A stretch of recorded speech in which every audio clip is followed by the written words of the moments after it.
WhatsApp. Esok abang ada football cup.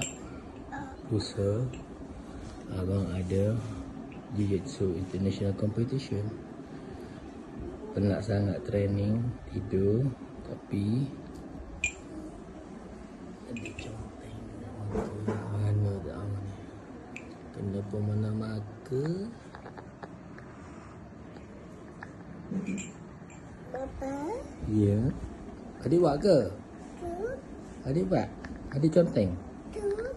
Ya. Baguslah adik. Mapulah kejap lagi apa kerja kamu. Nani? Tu pun adik buat juga. Tu. Okey. Ya.